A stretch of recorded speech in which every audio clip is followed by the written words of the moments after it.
नमस्कार, जय महादेव। मैं हूं एस्ट्रोलॉजर कृष्ण शर्मा। आप सबका बहुत बहुत स्वागत है मेरा यूट्यूब चैनल ज्योतिष टॉक। मेरे चैनल को सब्सक्राइब करना, लाइक करना, शेयर करना बिल्कुल ना भूलें। बेल आइकन जरूर दबा दीजिएगा, वीडियो की नोटिफिकेशन आपको प्राप्त होती रहेगी। आज जिस टॉपिक पे हम बात करने वाले हैं वो ये है 1 मार्च को शिवरात्रि पर भगवान शिव को कैसे करें प्रसन्न। उसी पे आज हम चर्चा करेंगे, क्योंकि हर व्यक्ति चाहता है कि उसके पास महालक्ष्मी की कृपा बनी रहे, महालक्ष्मी ही उनके पास हमेशा स्थायी रूप से निवास करें। साथ ही हर व्यक्ति के मन में ये रहता है उसको समाज में मान सम्मान और प्रतिष्ठा, ये सारी चीजें उसको प्राप्त होती रहे। तो भगवान शिव की पूजा आराधना के बारे में हमने आपको पहले अपने वीडियो में बताया ही हुआ है, मगर आज हम कुछ जो खास चीजें हैं तो उस खास चीजों पे आज हम चर्चा करते हैं। मगर कहने से पहले कहेंगे कि आप हमारे वीडियो के अंत तक जरूर बने रहिए। तो चलिए शुरुआत करते हैं। देखिए, भगवान शिव को आप प्रसन्न करना चाहते हैं और स्वास्थ्य से संबंधित कोई समस्या है, या फिर सोचिए कि आप चाहते हो भगवान शिव आपके आसपास, आपके अंग संग आपको हमेशा प्रोटेक्ट करते रहें और वो अपनी कृपा जो है आपके ऊपर बना के रखे। तो क्या करना है, आप जो है रुद्राक्ष की माला पे ओम नमः शिवाय, ओम नमः शिवाय इस मंत्र का जाप कर सकते हैं। आपका स्वास्थ्य ठीक नहीं रहता है तो रुद्राक्ष की माला पे ही आपको जो है ओम त्र्यंबकम यजामहे सुगंधिम पुष्टिवर्धनम उर्वारुकमिव वंदनाम मृत्योर्मुक्षी ममामृतात् इस मंत्र का जाप, वो भी 108 की संख्या में आप इस मंत्र का जाप करते हुए उस माला को अपने पास हमेशा धारण करके रखना है। और याद रखिए, कभी भी आप जो है नशे की चीजों का सेवन करते हैं या मीट मछली कुछ भी ऐसी चीजें खाते हैं जो नॉन वेज वगैरह हम जिसे कहेंगे, कभी भी आपको इस माला को स्पर्श नहीं करना, ना पहन के जाना है, ना किसी की जैसे कि मृत्यु में जाते हैं वहां नहीं जाना है। कहीं अगर आप जहाँ पे छोटा बच्चा कहीं पैदा हुआ 1.25 महीना नहीं हुआ है तो सूतक लगा होता है, जहाँ सूतक लगा होता है ना, तो वहां पर इनको पहन के नहीं जाना है। यदि आप चाहते हो कि लोगों के साथ आपका संपर्क बना रहे, आपके समाज में ये सोचिए बहुत ज्यादा यश फैले, तो आपको क्या करना है, आपके पास लक्ष्मी जी की भी कृपा बनी रहे, तो 2 मालाएं ऐसी होती है जिनके ऊपर भगवान शिव के मंत्रों का जाप करना होता है। जी हाँ, सबसे पहले तो मैं आपको बता दूं, देखिए कुबेर देव जो है, जो धन के कह सकते हैं कोषाध्यक्ष, वो भगवान शिव के कौन है, सखा। और उस दिन शिवरात्रि के दिन आप चाहते हो कि आपके ऊपर धन की वर्षा हो, महालक्ष्मी के साथ साथ कुबेर जी भी आप पर प्रसन्न रहें, तो क्या करना है, आप जो है रुद्राक्ष की माला पे या फिर स्फटिक की माला ले लीजिएगा, या फिर आप कमलगट्टे की माला ले लीजिएगा। इस पे आपने किसका नाम लेना है, आपने लेना है कुबेर महाराज के मंत्रों का जाप करना, उनका नाम लेना है। ओम शिव सखाय नमः, ओम धन कुबेराय नमः, इस मंत्र का जाप करना है 108 की संख्या में। मगर कुबेर जी की जब पूजा करें तो रात्रि में कीजिएगा, क्योंकि रात्रि की जो पूजा होती है वो धन कुबेर को लगती है। और जब भी आप पूजा कर रहे हैं तो ये सोचिए कि आप जो भी मंत्रों का जाप कर रहे हैं तो आपको ये मुद्रा इस तरीके से बना के रखनी है, इस मुद्रा को। ठीक है, आप इस मुद्रा को भी बना के रख सकते हैं। ये 2-3 मुद्रा हैं, एक तो ये हो गई और दूसरी ये मुद्रा। इस मुद्रा को बना के आपने मंत्रों का जाप करना है और एक हाथ से आपने माला पकड़ के उसको मनके को आगे पीछे करते रहना है, यानी कि मनके को पूरा चलाते रहना है। वो जो मंत्र आप बोलते जाए, एक मनका आगे बढ़ाते जाइए। और साथ ही अपने इस हाथ को, यानी कि एक हाथ में आपने माला ले लिया, तो ये आपका जो हाथ हो गया ये इस तरीके से, इसको आपने इस तरीके से रखना है। तो जब भी मंत्रों का जाप करें तो ये रहा आपका मंत्र। ठीक है, ऐसे भी कर सकते हैं, ऐसे भी कर सकते हैं। किसी को ज्यादा देर नहीं कर पाते तो इस तरीके से, या अगर कर सकते हैं तो ठीक, नहीं तो फिर ऐसे। ये जो है कुबेर, धन कुबेर यानी कुबेर मुद्रा है। इस कुबेर मुद्रा को यदि आप इस तरीके से करके आप मंत्रों का जाप करते हो तो ये मंत्र आपका लगता ही लगता है। इसके अलावा यदि आप भगवान शिव को और भी ज्यादा प्रसन्न करना चाहते हो और चाहते हो लक्ष्मी जी आपके ऊपर अपनी कृपा बना के रखें, तो आपने क्या लेना है, मिश्री लेनी है। और मिश्री जो है भगवान शिव के यानी शिवलिंग के ऊपर आपने चढ़ाना है मंत्रों के साथ।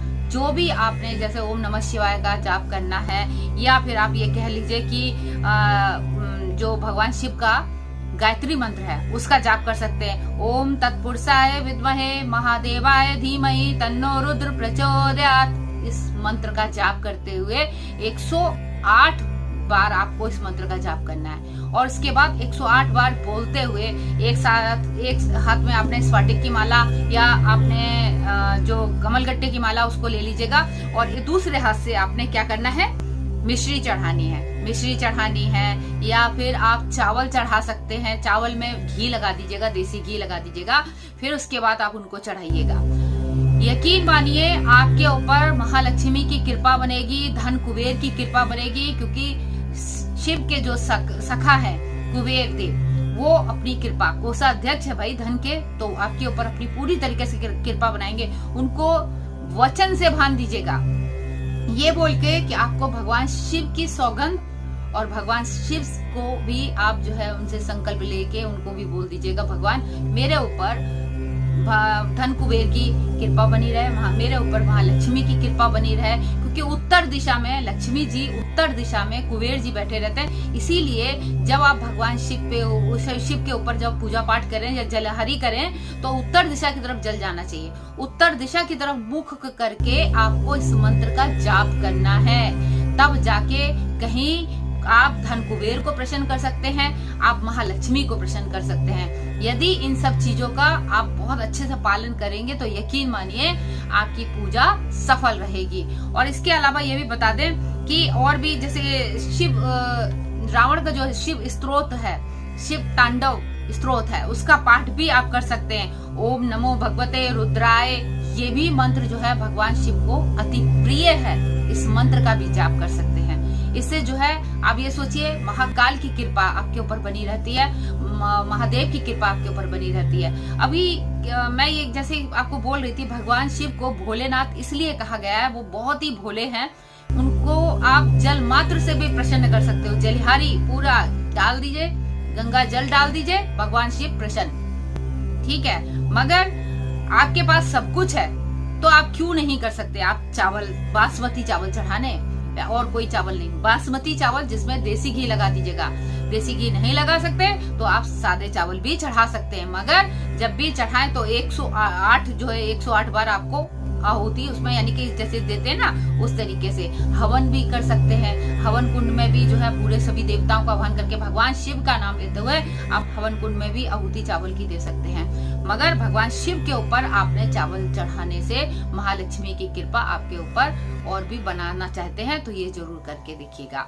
और इसके साथ ही ये बता दें, कई लोग क्या होता है कि भगवान शिव को चाहते हैं कि आप थोड़ा स्फटिक की माला, भगवान शिव को हम प्रसन्न करने के लिए स्फटिक का जो शिवलिंग है वो अपने पास रखना चाहते हैं या शिवलिंग रखना चाहते हो, तो एक चीज मैं बता दूं, अंगूठे से बड़ा अगर शिवलिंग आप अपने घर में रखते हैं तो बिल्कुल मत रखिएगा यदि आप गृहस्थ जीवन में रहते हैं, क्योंकि अंगूठे से बड़ा शिवलिंग घर में नहीं रखा जाता है। और क्योंकि आपने ये देखा था कि कई, अगर शिव पुराण में देखा होगा, भगवान शिव ने अपने लिए जो लंका बनाई तो लंकापति रावण ले गए। जो पहले महल था, जो लंका थी वो भगवान शिव की थी, मगर वो भी किसको चली गई? वो रावण को चली गई। माता पार्वती ने जिद करा था कि मैं भी महल में रहना चाहती हूँ, उन्होंने महल बनाया, उन्होंने कहा मेरे भाग्य में नहीं है, मगर फिर भी जो है उन्होंने महल बनाया। उस महल का कह सकते हैं कि पूजा पाठ के लिए जब बुलाया जाता ब्राह्मण को कि भाई नया घर है तो पूजा पाठ के लिए ब्राह्मण को बुलाना चाहिए, तब उन्होंने रावण को अपने वहां बुलाया। जब रावण ने पूजा पाठ करने के बाद बोला कि दक्षिणा में क्या चाहिए, उसने दक्षिणा में वही महल मांग लिया जिसे लंकापति रावण ने लंका के रूप में अपना स्थापित किया, जिसमें बहुत अच्छे से सारी चीजें, क्योंकि इसको विश्वकर्मा जी ने बनाया था। तो अब सोचने की बात है कि जब भगवान शिव अपने लिए स्थान यानी कि घर नहीं बना पाए, मगर दूसरों के लिए उन्होंने हमेशा बनाया है, तो ऐसे में आप जो है शिवलिंग यदि बड़ा अपने घर में रखेंगे तो वो कहीं ना कहीं आपको फलदायी नहीं रहेगा। आप जो है शिवलिंग छोटा रखिए, जो शिव परिवार रखिए, मगर शिवलिंग खाली नहीं रखना, शिव परिवार के साथ में रखिए, छोटा रखिएगा। और इसके साथ ही स्फटिक का आप जो है शिवलिंग रख सकते हैं छोटा सा, वो भी बहुत अच्छा है। परात का रख सकते हैं, वो भी बहुत अच्छा रहता है। इससे जो है आपके घर में पॉजिटिव ऊर्जा का संचार रहता है। और भगवान शिव के ऊपर यदि आप कमल चढ़ाते हैं, कमल के फूल 108 की संख्या में चढ़ा दीजिए, या आप 108 नहीं मिल पाते तो 51 चढ़ा दीजिए, 21 चढ़ा दीजिए।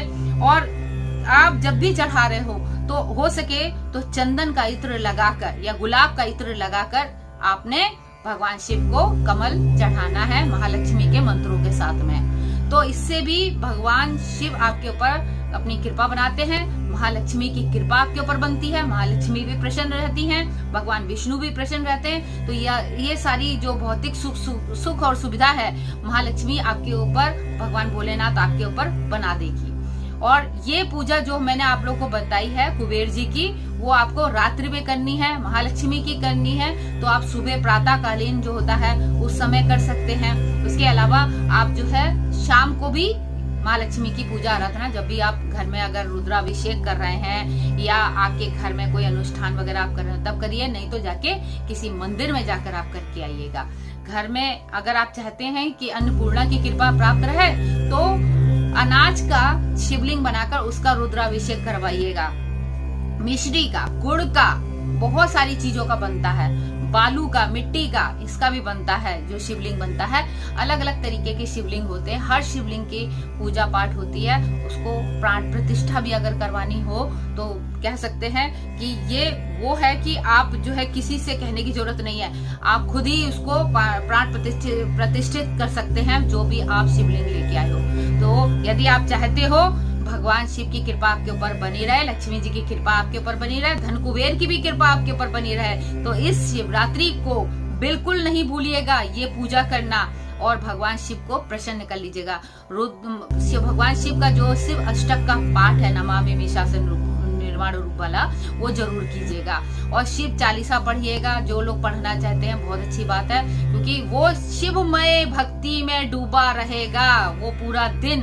तो यकीन मानिए आपको कोई काल छू नहीं सकता, अकाल मृत्यु बिल्कुल नहीं होती ऐसे व्यक्तियों की।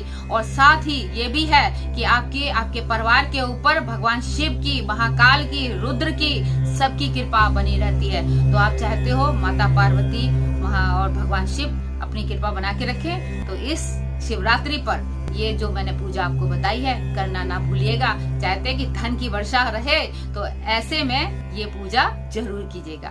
आज के लिए बस इतना ही।